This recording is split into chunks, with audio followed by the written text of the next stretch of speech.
Bienvenue sur la table des coups cryptiques. Dans cette capsule, on va échanger avec Franck, qui est en face de moi. On va parler de Dernière Lune, donc le projet de Franck et de son équipe. Avant de remonter sur Dernière Lune, la genèse, d'où ça vient, ce projet, c'est un jeu de rôle, hein, évidemment. Pas que, on verra, ça aussi.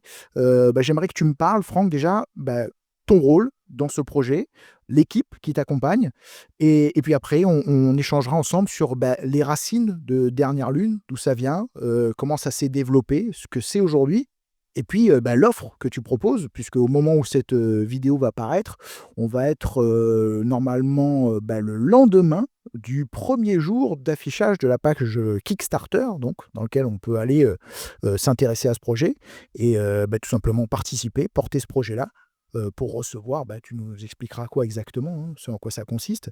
Mais voilà, déjà, on va resituer le projet. Donc, Dernière Lune, jeu de rôle. Aujourd'hui, Franck qui va m'en parler. Quel est ton rôle sur ce projet? Mon rôle, il est vaste, hein, c'est compliqué, puis il fait que s'étendre avec les années. Globalement, j'essaie de rassembler autour de moi toute une team d'artistes où il y a des illustrateurs, des compositeurs, des scénaristes, des écrivains, des amoureux du jeu de rôle, des maîtres de jeu, pour essayer de proposer un univers cross-platform qui aujourd'hui est sur Kickstarter en JDR. C'est l'étape 2 de notre plan de la conquête du monde. Mais on a tout un tas de projets. On a déjà sorti un premier recueil littéraire où on découvre notre continent. On vient de 10 ans de grandeur nature. On a joué notre univers en réel pendant de nombreuses années. Et puis, voilà, là, on est prêt à accueillir tout le monde sur table, tu vois. D'accord, OK. Donc aujourd'hui, moi, j'ai eu l'occasion de jouer à Dernière Lune en tant que joueur. Fait partie des rares, ouais. Exactement, j'ai pu tester la mécanique. C'est moi qui suis flatté, hein. Alors exactement, qui est original déjà, moi je trouve. En tout cas, qui n'est pas classique, avec on en parlera notamment, l'abandon du jet de dés. Ça ne veut pas dire qu'on abandonne pour autant le gameplay, loin de là. Avec toi, et avec qui j'ai pu jouer, l'équipe qui t'accompagne, donc je crois qu'on a Elodie aussi. Ouais, qui est la femme de ma vie, la mère de ma fille et aussi une créatrice de génie. Elle est dans ce projet depuis un bon moment. Et c'est vrai que c'est elle qui porte la responsabilité un peu graphique de Dernière Lune, tu vois, allant des produits dérivés, tu sais, aux pages du site, du scénario. Elle me tournait partout, tu vois. D'accord. On a aussi, Fabrice. Ouais, alors là, c'est le vétéran, hein, tu vois? Fabrice, il a connu Adam et Ève tout petit, tu vois? C'est lui qui a filé la pomme. À la base, ouais, il est plus vieux que la genèse, hein, tu vois? Il y a des mecs qui disent qu'il était là avant les amphibiens et tout départ et qui mon co-scénariste, ouais. D'accord, et Sergueï avec qui, j'ai pu jouer alors à Batman pour le coup, parce qu'on a fait un Batman sur ma chaîne, qui lui aussi est dans le projet Dernière Lune. Ouais, tout à fait, si je me permets de te reprendre, je crois que Sergio, c'est à Weizen qu'on jouait avec lui. Correction. Et ouais, c'est le son, c'est la new school. Avec Sergio, on se connaît depuis un moment. On a fait pas mal de musique à deux. On avait sorti un album de lo-fi ensemble. Et on est potes. Ça a été jadis un de mes puissants apprentis dans l'enseignement de la musique. Et là, aujourd'hui, c'est mon script doctor. Il me surveille le cul et il vérifie que je dise pas n'importe quoi dans la narration. Il fait en sorte que j'évite de tuer un personnage alors qu'il est pas encore né, tu vois. Ouais, c'est un peu fâcheux. Parce qu'on a un univers, alors j'ai cru, enfin, on le sent quand on joue, à cet univers-là, qu'il y a une vraie densité, que c'est quelque chose de construit, avec, je dirais des peuples qui ont été, développés, un univers, on a un atlas, on a beaucoup de choses. Enfin, on sent que, il y a une vraie épaisseur. Alors je pense que c'est lié aussi peut-être à l'ancienneté, puisque je crois que ça fait peut-être plus de 20 ans, que ce projet, a commencé à naître à maturer et à se développer. Est-ce que tu peux m'en dire plus sur la genèse de Dernière Lune? Ouais. Alors, au tout départ, moi je m'intéressais beaucoup à la musique de jeux vidéo. Je sortais d'école de musique, ça a vraiment aucun rapport, c'est hyper distant et j'avais décidé de faire de la musique, pour tous les environnements du jeu vidéo, tu vois? La cime enneigée, les marais, la bataille en mer, tu vois? Et donc j'ai commencé bout à bout à essayer de mettre des tracks, les unes derrière les autres et je rencontre Fabrice qui est diplômé du DU du cinéma, qui est réal, tu vois? Et on commence ensemble, il me dit: «Ah Pin, tu dû relier des tableaux, tu sais, filer de la cohérence». Puis on commence à discuter ensemble de l'heroic fantasy, tu vois? Et Fabrice, c'est pas trop heroic fantasy. Alors, tu vois, il kiffe, Frazetta, les trucs à l'ancienne et tout, mais globalement, il est un peu distant des classiques, tu vois? Bien qu'il a un énorme respect dessus, tu vois? Mais il est en mode: «Putain, ça a pas la maturité», il vient du polar noir, il kiffe Miller, il kiffe des trucs sombres. Et tu sais, moi, je suis encore un peu, dans la candeur, de D&D, tu vois? Et on va échanger à 2 sur, l'heroic fantasy, reconnaître, qu'il y a pas eu assez d'œuvres cinématographiques. Je sais pas combien il y a de films, heroic fantasy, 30-40. Ouais, ouais, c'est vrai que ça c'est, je pense qu'il y a eu une époque où il y en a eu pas mal, après ça a un peu disparu et puis c'est revenu, il y a eu il y a eu un grand retour avec Le Seigneur des Anneaux quand même, je pense, T'as essentiellement. des bangers, mais si tu compares aux polars, tu vois, il doit y avoir 1 milliard de polars. Si tu les mets sur des étagères, tu vois? Genre, science-fiction, je pense même tu prends, n'importe quel sujet, tu vois? Prenons des films sur des chiens. Je pense qu'il y a plus de films sur les chiens que de recrues. Mais oui, ça j'en suis persuadé. Si tu veux, on peut que c'est ton sujet, je pense qu'il y a plus de P.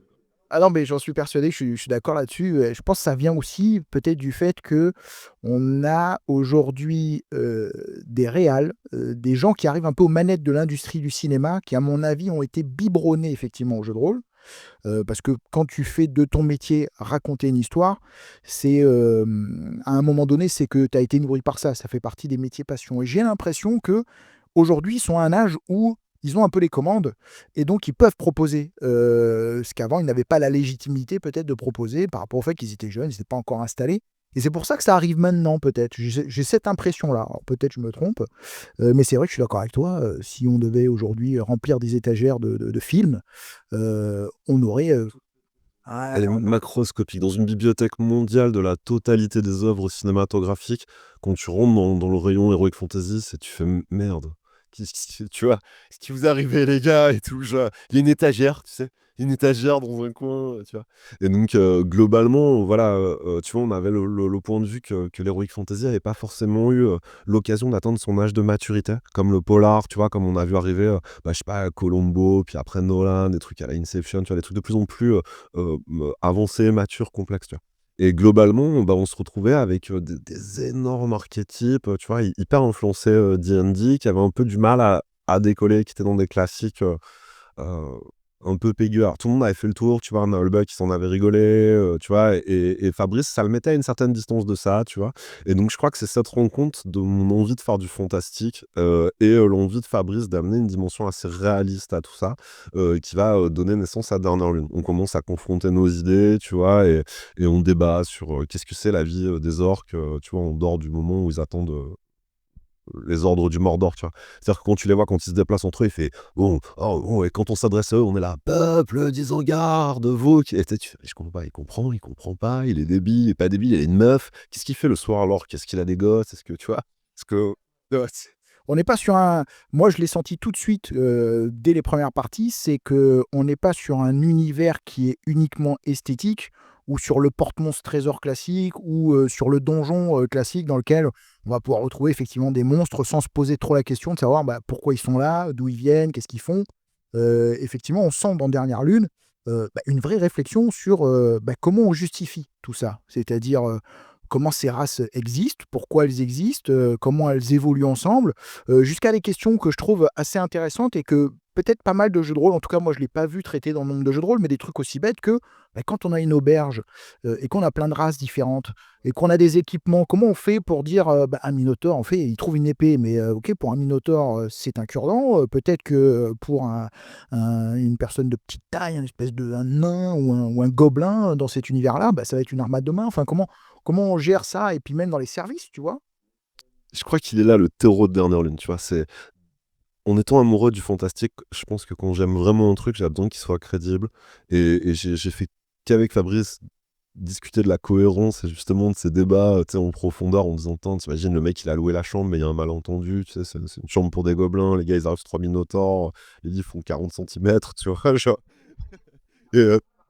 et on a commencé à discuter de tout, tu vois? Des elfes, de se dire: «Ah ouais, putain, il y a cette tradition, les elfes sont proches de la nature, ils bouffent bien, tu sais, la moitié végane, ils méditent et tout» et puis on avait envie de raconter cette nouvelle génération, tu sais, qui sortait avec des démons, avec des bannis, qui avaient des haircuts, qui prenaient de la dope, et qui mouraient, d'une crise cardiaque, tu vois, au pieu avec un lican à 45 ans, tu vois? En se disant: «Oui, oui, c'est possible aussi». On avait envie de raconter, ce mélange des races et donc voilà, tu as un espèce de gros fantasme dans Dernière Lune, c'est tu 14 races du fantastique qui sont unifiées côte à côte donc moi je sais que c'est quelque chose qui t'a fait délirer quand tu es arrivé dans la créa de perso en disant: «OK, je peux jouer démon, je peux jouer fée, pas de problème, quoi». Genre, j'étais là: «Non, non, pas de problème». Ces 14 races font face à un ennemi unique, c'était ça qu'on voulait raconter, tu vois? Des ennemis d'antan qui se retrouvent, ben, potes d'infortune et qui doivent faire face à leur extinction, donc tout le monde va crever, c'est hyper sombre, c'est dark que ça en peut plus et en même temps, ça fait quand même délirer de te dire: «Attends, c'est abordé pragmatiquement, presque de manière réaliste», et c'était de ça qu'on avait envie de parler, je crois.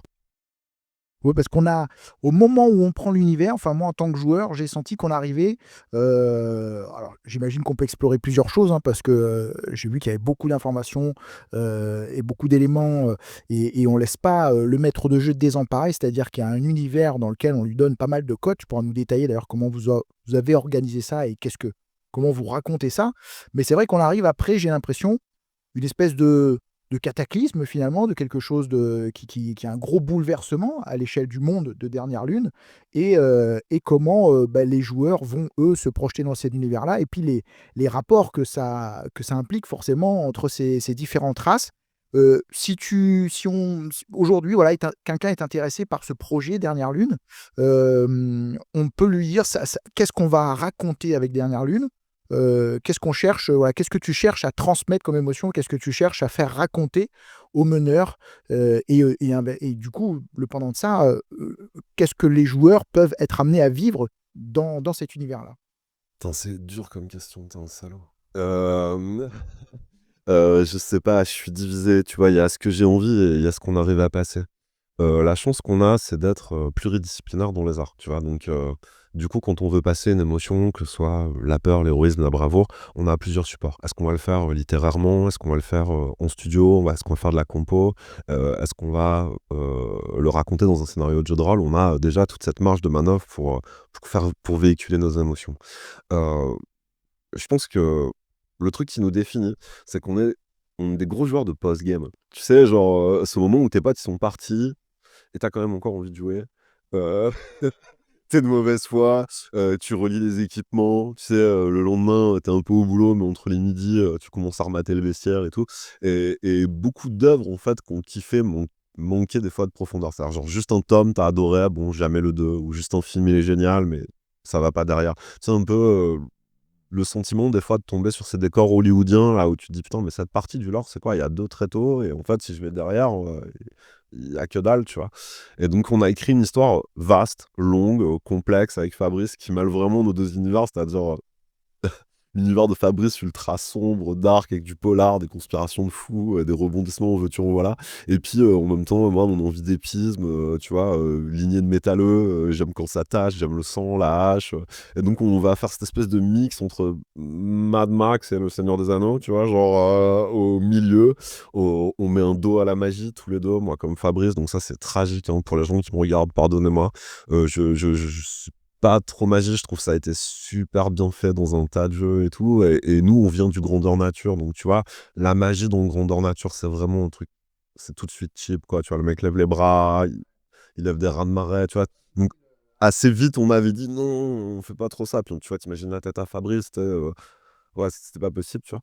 Et donc en fait, on va échanger la magie, contre la technologie à vapeur, tu vois? Et nos amours, bah, pour les grosses machines, les trucs qui font du bruit, tu vois? Et miser sur, le son et la hache.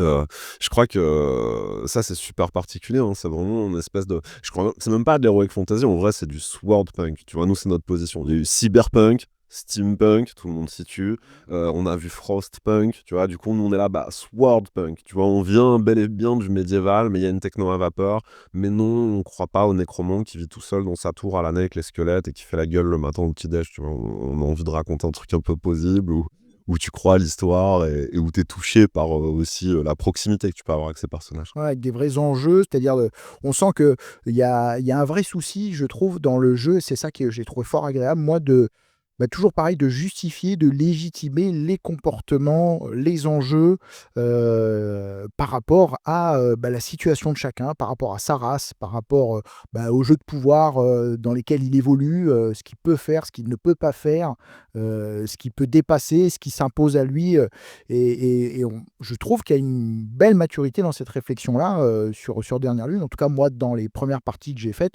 j'ai senti vraiment ce vrai travail-là. Et j'insiste là-dessus, qui pour moi ne venait pas que du maître de jeu. C'est-à-dire que on peut avoir effectivement un maître de jeu très talentueux qui va convoquer ça à sa table, mais j'ai bien senti que, je dirais, le matériau était là, quoi. C'était le maître de jeu pouvait s'en emparer pour retranscrire cette densité-là, cette justification-là dans l'univers. On a un système de jeu particulier, original dans Dernière Lune, qui fonctionne très bien, moi je trouve, de ce que j'ai pu en explorer. Euh, Est-ce que tu peux nous détailler, alors sans rentrer dans évidemment toutes les mécaniques en détail, mais les grandes lignes directrices? Déjà, pourquoi ce système-là? Et qu'est-ce que vous avez cherché à reproduire, à essayer d'émuler comme sensation? Et comment il fonctionne dans les grandes lignes? Putain, tu me mets sur un truc compliqué vis-à-vis des gens. Ouais, on a décidé de rejeter le dé, tu vois. Ouais, c'est terrible. C'est le symbole, tu vois, c'est le drapeau, c'est la nation. Tout le monde a une casquette et un t-shirt avec un dé. Et je vais arriver, je vais dire, ouais, mais en fait, le dé, c'est de la merde. C'est un peu le gars qui arrive dans un match de foot et qui dit, mais le ballon devrait être carré. Tu vois, genre, tu comprends pas trop. Tu fais, mais mec, on joue comme ça depuis la nuit des temps, qu'est-ce que tu veux, casse-toi. Je pense que le dé, même si ça défonce et que c'est un objet culte et qu'il y a des mecs, je sais, qui l'enferment dans un petit coffre-fort, qui le vénèrent, qui a de l'eau bénite, qu'on peut pas le toucher, qui le sort qu'au solstice d'été et tout, tu vois. Je pense que ça amène beaucoup de burlesque, beaucoup de hasard, et que c'est pas un truc qui correspond à tous les univers. C'est-à-dire que moi, on a tous en mémoire, tu sais, des fumbles interdits, des moments où tu masterises, tu mets la pression à tout le monde avec ton terrible empereur depuis 9 saisons, tu sais, tu as mis ta BO la plus dark, tu as baissé la lumière, tu sais, puis ton méchant, il rentre, il marche sur sa cape, tu vois, le mec, il se spot, il se fait dérouiller, les mecs, ils lui font des prises à la WWE, ils lui mettent des clés de bras, je sais pas, t'as pas l'aider, tu vois, et t'es en mode, ok, on a bien rigolé, it's good, mais est-ce que ça va dans tous les univers? Tu vois, est-ce que Fincher est OK avec ça? Est-ce que Nolan est OK avec ça? Est-ce qu'on se fait un Batman où d'un coup il rentre, il marche sur sa cape, il fait excusez-moi, et il est là, ouais, c'est Bruce Wayne, tu vois? Je crois pas. Tu vois, donc oui, le dé de ouf pour un tas de jeux, mais pas du tout pour Dernière Lune. On voulait renouer avec des sensations qui étaient la peur, la fuite, le fait de flipper, tu vois. Moi, je sais que putain, j'en pouvais plus de mes joueurs. Tu sais, quand t'as des dés en main, t'as toujours envie d'y aller, tu vois. T'as beau décrire la situation, t'es là, ouais, il y a 9 dragons, t'es blessé à la jambe, la calèche est enflammée, qu'est-ce que tu fais? Je sais pas, je roll, je tente, les gars, je tente. Non, mais putain, arrête de tenter, tu vois. Et donc, voilà, on a misé sur un système de cartes, donc c'est totalement différent. L'idée, c'est que je crois pas que le joueur ait besoin d'avoir beaucoup d'aléatoires de son côté. Je pense que l'aléatoire doit être dans l'univers, dans ce qu'il rencontre, dans certains événements, tu vois. Mais que, que le joueur doit pouvoir interpréter son personnage avec qualité, tu vois. Et qui doit pas être tributaire, des fois, d'un fumble ou d'une critique, hein, c'est vrai dans les deux sens, qui sont des fois à contresens de ce qu'il essaie de passer dans l'interprétation de son personnage, de ce que tu voulais dire, tu vois. Moi, au tout début, quand j'étais petit, je leur disais à mes potes, vas-y, faites 10 lancers de dés. Fais-les les 10, quoi. Note-les sur un petit papier. Donc, tu sais, tout le monde écrivait ses lancers de dés, tu vois. Et j'étais là dans la partie, ben, raye celui que tu veux, tu vois. Et on fait la partie comme ça, tu vois. Et Ils utilisaient leur jet ouais, de non, j'adore. ouais, Donc avec le j'avais un pote qui démarrait, qui disait: «Ah putain, on n'a pas commencé, j'ai déjà 4 maladresses, attends, je vais les caler où?» Tu vois? Et donc en fait, il avait la partie, d'un coup, je sais pas, il sentait le truc, tu vois? La scène, elle faisait marrer et boum, il plaçait sa maladresse et tous on rigolait parce que la maladresse, c'était on rigolait pas de toi parce que tu avais fait une maladresse, mais on rigolait de la pertinence du personnage, de ce que ça racontait, de son échec, tu vois? Et pareil pour les critiques. C'est-à-dire de dire: «Putain, non mais t'inquiète, j'ai 2 critiques, je vais les placer à un moment K dans la partie, ça va chier», tu vois? Et on a trouvé ça super cool. Après avoir joué un moment comme ça, bah, les cartes, c'est devenu une évidence. Tu vois, on s'est dit, OK. l'idée, c'est ouais, en fait, le joueur, moi, c'est ce que j'ai senti en position de joueur, c'est que on se réapproprie un peu, je dirais, on arrive à se départir du hasard dans une certaine mesure et c'est ça qui est intéressant parce qu'on l'occulte pas totalement. Totalement. Parce que en tant que joueur, effectivement, on va avoir, une main de cartes. Tu m'arrêtes si je dis une bêtise. D'ailleurs, il y a des cartes pour le combat et des cartes pour, le reste des interactions et des tests qu'on va devoir faire.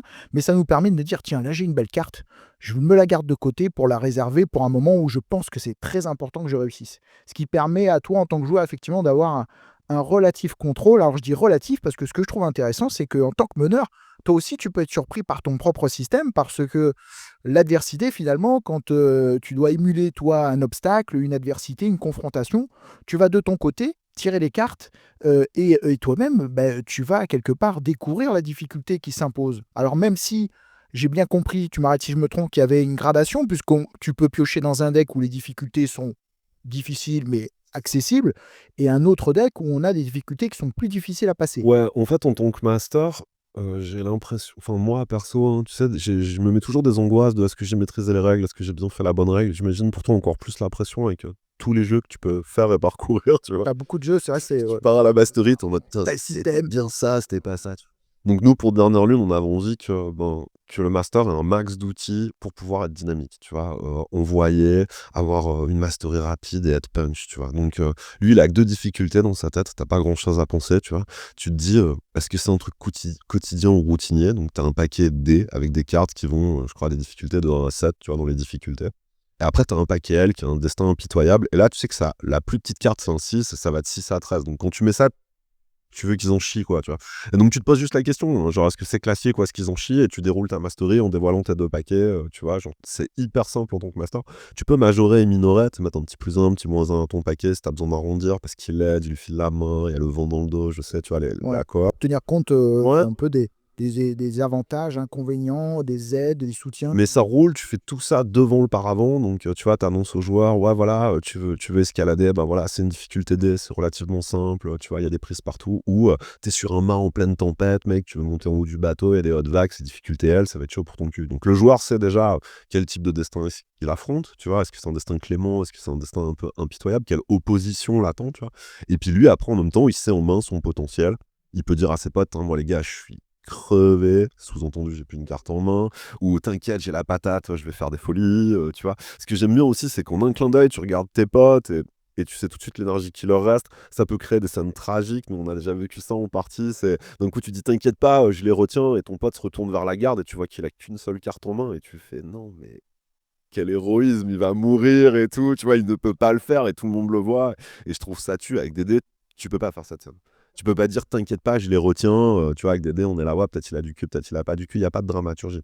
Là, tu dis: «T'inquiète pas, je les retiens», on voit que tu as plus de cartes en main, on sait que tu mens, quoi. On sait que ton personnage va vers une mort, tu vois, héroïque, il a pas de quoi s'engager, il peut bel et bien jouer ses compétences à plat, mais tu vois, il va se faire défoncer. Ouais, OK. Ouais, c'est vrai que c'est, on a, et alors après en plus c'est un système, je trouve qui rend aussi, qui rend compte de l'épuisement finalement parce que, finalement au fur et à mesure de la partie, on va avoir des instants où, on va épuiser ses cartes, on va devoir se reposer pour les reconstituer. Parce que ce que tu décris là, on l'a aussi dans le combat, hein, où on a des cartes aussi, dans lesquelles on va pouvoir investir. Ce qui rend d'ailleurs le combat très dynamique parce que avec ces cartes-là finalement on va assez vite, on peut créer des ce que je trouve assez intéressant des chaînages un petit peu, c'est-à-dire où on retrouve un peu le côté épique, tout en, étant dans un épique, ce que je trouve intéressant, un peu gritty, c'est-à-dire, c'est épique, mais à un moment donné, gaffe, Gaffe au que cardio, ouais. Ouais, gaffe au cardio. exactement. Ouais. Je trouve que cette notion de cardio, elle est bien rendue parce que on peut faire de l'éclat, mais à un moment donné, on va s'épuiser et c'est assez intéressant de voir l'épuisement arriver dans le combat, par ce système de cartes, je trouve et la nécessité, de se reposer, et puis aussi d'être récompensé parce que si on fait un bon roleplay, si on a une scène dans laquelle, on retrouve de l'énergie, de la motivation, un soutien, tu peux octroyer des cartes aussi, aux joueurs et je trouve que cette gestion de notre main, finalement, au fur et à mesure de la partie, est assez intéressante pour rendre compte de l'épuisement, des satisfactions, des accomplissements qu'on peut avoir et des moments où on va être, on va devoir compter sur le groupe ou peut-être, se mettre, en protection, éviter d'être, un petit peu trop cavalier parce que, on est à bout, quoi et ce côté réaliste-là, je le sens finalement assez bien dans le système de cartes. Est-ce que je me trompe ou est-ce que c'est une sensation que vous souhaitiez que les joueurs ressentent? On a développé le système de combat avec des potes qui sont des fondus de MMA. tu vois, et qui aiment vraiment la baston et tout, et qui disaient non, mais dans le combat, faut qu'on sente le poids, faut qu'on sente la mandale, faut qu'on donne envie de dire je sors, tu vois, genre j'attends la fin, ouais, rideau, tu vois. On avait envie de sensations de chaos, on voulait en même temps que des fois ça craque, tu vois, on était là, vas-y, il faut faire péter des cloisons nasales, faut que les têtes volent aussi quand t'es un néophyte, tu vois. Et puis il y a une asymétrie, nous, dans les races, tu vois, on a des trucs de 3 mètres de haut, on a des faits de 20 centimètres, tu vois. On savait bien que ça, à des moments, ça allait faire de la bouillie, on avait bien capté, puis on a travaillé le système de règles aussi en bonne partie avec Adri de Dystopie, hein, tu vois, qui est un médecin, tu vois, qui prend le temps de mettre son nez pour donner du réalisme, tu vois, sur les temps de récupération. Donc, ouais, on a un système violent et qui favorise le bullet time, hein, comme tu disais, on sort de l'attaque parade à la con. De on va t'aider, attaque, ok, on va t'aider, ok, parade, on va t'aider, ok, je mets deux, tu vois, c'est clair qu'on est vraiment sorti de ça, qui est vas-y, raconte-moi ton assaut parce que t'as les cartes en main et tu sais que ça va frapper, quoi, et donc tu commences à décrire ton truc, et comme tu sais que tu vas commencer à manger en disant, ah, les gars, je perds beaucoup de cartes, il faut absolument qu'on regarde une sortie, tu vois, genre, il faut qu'on commence à mettre le clignot, tu vois, pour se barrer de là, quoi, parce que je vais me faire défoncer, quoi. Non, mais c'est vrai que dans les sensations, en tout cas, moi, je trouve qu'on le ressent vraiment bien. Il y a ça dans le jeu. Du coup, alors là, actualité du moment, on a le Kickstarter, j'en parlais au tout début, qui est en cours. Depuis hier, si je publie cette vidéo au bon moment, je l'espère, on va tout faire le nécessaire. On va dater d'ailleurs depuis hier quel jour finalement Remontons dans le temps, hier, on devait être le 3 février. Voilà, c'est ça. Donc depuis le 3 février, 18 h, Kickstarter qui est lancé. Ça durera jusque quand? C'est parti, si mes souvenirs sont précis et que je fais pas d'erreur, jusqu'au 3 mars. D'accord, c'est sur quel support qu'on va retrouver toutes ces offres? On retourne sur Kickstarter, on avait déjà réussi là-bas, on avait pris un petit badge coup de cœur, ça nous avait fait vraiment du bien, on a un tout petit crew, donc c'est clair que c'est super de bénéficier de la page d'accueil de Kickstarter quand en coup de cœur. On aimerait bien aussi toucher l'étranger, tu vois, et donc Donc VF pour ceux qui nous bien regardent, sûr la famille, tu vois, tous ceux qui nous suivent depuis un moment. et VO parce que c'est un jeu français fait par les Français, mais avec une traduction en VO pour les anglophobes. Ouais, C'est ça. et puis on a pas mal de potes là-bas, hein, tu vois, genre Evan qui mixe la totalité des musiques de Dernière Lune à Los Angeles, tu vois. On a moi dedans, bien sûr, forcément, en tant que cross-platform, hein, on a sorti l'alcool des elfes, on a prévu d'attaquer tous les sens, hein. Moi, j'ai bien compris qu'il y avait l'idée de développer cet univers, pas uniquement dans la dimension jeu de rôle, mais on va explorer la musique, ce qui est pas idiot, parce que toi, tu es issu de la musique, tu composes. D'ailleurs, pour ceux qui ça intéresse, tu m'as aidé à mettre en musique quelques parties, et j'ai eu l'avantage d'avoir tes sons, notamment sur Conan, sur Batman aussi, il y a quelques-uns de tes sons qu'on a pu, et puis j'espère qu'on aura l'occasion de collaborer sur d'autres choses aussi, ça c'est top. Et d'ailleurs, sur Dernière Lune, tu te prives pas de pouvoir proposer des plages de son pour accompagner. C'était terrible, hein. Moi, j'ai fait de la musique pour tout le monde, tu vois, dans tous les genres et dans tous les bords, du hip-hop au trash, de la salsa, la musique mexicaine, je sais pas ce que j'ai pas fait, tu vois? Et d'un coup, bon, ben, voilà, là, c'est pour toi, tu vois? C'est ta zik à toi. Ouais, voilà, ça m'a fait énormément de plaisir. En plus, c'est la musique de qualité, hein, sincèrement. Et ouais, ça régale, ouais, c'est cool, finalement de venir à la source. Tu sais, je disais qu'au tout début, j'étais venu de mettre en musique de l'heroic fantasy. Il aura fallu attendre plus de 20 ans pour que ça se fasse vraiment et que je puisse vraiment faire des trucs qui me plaisent. Et là, donc, du coup, si on va sur la page Kickstarter, j'imagine qu'il y a différentes offres pour un peu tous les budgets, je dirais. Dans les grandes lignes, on va avoir quel type d'offre. Après, bien sûr, je mettrai le détail pour que ceux qui sont intéressés puissent aller voir. C'est trop cool, ouais, que tu parles de ça. On a des offres assez exhaustives, mais en même temps, on change les codes, quoi. Tu vois, quand les mecs ils te disent je te fais une offre, mon jeu de rôle il est prêt à jouer, bah faut que tu achètes des dés. Si tes joueurs ils en ont pas, faut que tu achètes des dés aussi. Donc, nous, on avait des cartes, tu vois. Et donc, c'est fourni avec les cartes pour le joueur, pour le master, et donc pour toute une nouvelle expérience de jeu. Et je veux pas dire de bêtises, mais je crois que le prix le plus bas qu'on a pu avoir en entrée de gamme, c'est à 49 €. Et après, on va retrouver, mais avec toutes les cartes, hein, c'est-à-dire, genre, tu as toutes les cartes chez toi pour toi jouer. avec la totalité des aventures en PDF en mode nomade, où du coup tu as ton master guide, ton bouquin, mais par contre tu as tes cartes en physique. Donc du coup ça tient pas beaucoup d'espace dans ton sac à dos et tu peux en même temps faire des parties partout où tu veux dans le monde. J'ai beaucoup de potes qui sont des amateurs de trek, de survivalisme, des putains de voyageurs et tu vois qui étaient en mode: «Tain, trop cool cette édition, je prends mes petites cartes et je me barre quoi». Tu vois? Genre, je peux jouer dans le train, je peux jouer en bagnole. Et après, on va faire une version à outrance. Mais quand je te dis à outrance, c'est on va saucer les mecs, hein. Pour les gars qui nous avaient déjà suivis sur le premier, on faisait des box cadeaux qui étaient totalement insolentes. Hello adore faire des cadeaux aux gens et on voyait des petits produits piquis de son savoir. Donc, on avait fait cet alcool elfique, on a fait des beaux carnets en cuir. Ouais, il y a tout type de produits, hein. Avec un papier parcheminé. Ouais. Ouais, on a envie de valoriser ça. Donc, je crois que dans la meilleure version et le plus haut pledge, mais pareil, je veux pas me tromper, je crois que c'est 349. Donc, de 49 à 349, on a toute la gamme du prix. Ouais, avec tout le champ des possibles sur la route. Et dans le méga maxi pledge, bon, on va trouver tout un tas d'innovations qu'on n'avait encore jamais trop vues. Il y a un deck master. Donc, fini le vieux bestiaire dans le bouquin. Là, maintenant, tu as un deck dynamique en mode Magic pour que tranquille, tu sois à la cool et que tu puisses faire tes combinaisons en disant: «Tiens, ok, il me faut 2 bêtes, tac, ok, j'ai besoin d'un légion, d'un voleur, d'un fusil». T'as le Ouais, PNJ avec ses caractéristiques, son exactement. illustration. Et ça existe en deux versions, c'est-à-dire tu as une version où tu as tout le bestiaire, donc que tu vas pouvoir dérouler super rapidement pour ta partie. Tu es en mode: ok, il me faut un monstre, je commence pas à partir dans la page, j'ai déjà mon petit tas, tu sais, j'ai les caracs dessus, je suis prêt à jouer hyper rapidement. Toujours deux difficultés, quoi, des well.